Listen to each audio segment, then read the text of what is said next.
It was supposed to be just another late evening in downtown Atlanta. Maya Thompson, 33, rolled out of an underground parking garage after a closed-door government briefing. Sleek black sedan, dark tailored suit. Hair neat, not a strand out of place. She looked like what she was, someone important. But that's not what the cops saw. Red and blue lights flashed in her rear-view mirror.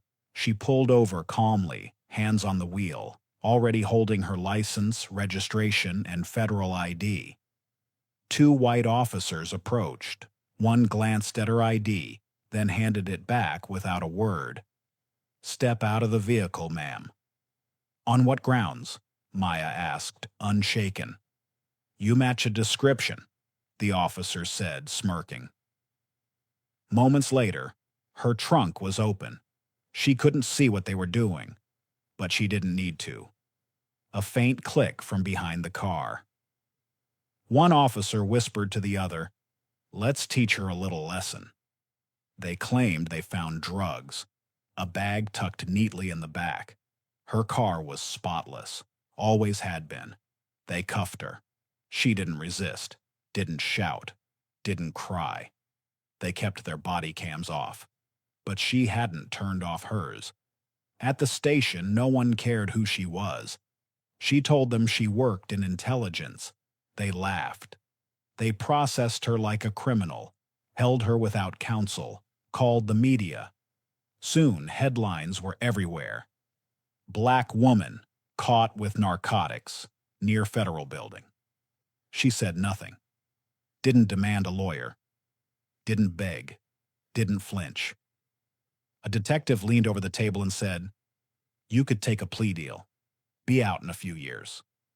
She just stared. "I'll take the courtroom." The courtroom was packed.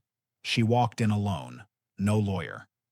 The officers stood confidently, in uniform, with lawyers behind them. The prosecutor read out the charges like gospel. Then it was her turn. Maya stepped forward. No speech, no theatrics. She simply placed a small flash drive on the table. "Everything you need is on this."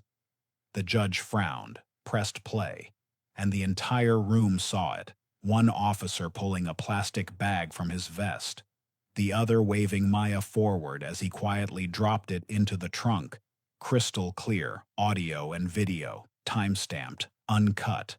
The judge turned red, the gallery gasped, the officers froze, and then FBI agents walked into the courtroom. No one said a word as the two cops were cuffed and let out through the same door Maya had entered. The judge looked down at her. His voice was low. "Careful." "Ma'am, who exactly do you work for?" She turned slightly, eyes sharp, and replied, "CIA, Counterintelligence Division."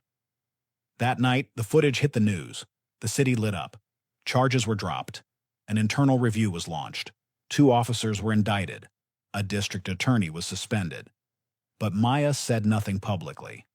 Not until she walked out of the courthouse and a reporter chased after her. "Why didn't you speak up sooner? Why go through all this in silence?" She stopped, turned, smiled, just enough. Because watching them dig their own grave was justice, too. She walked off without looking back, and the world kept watching.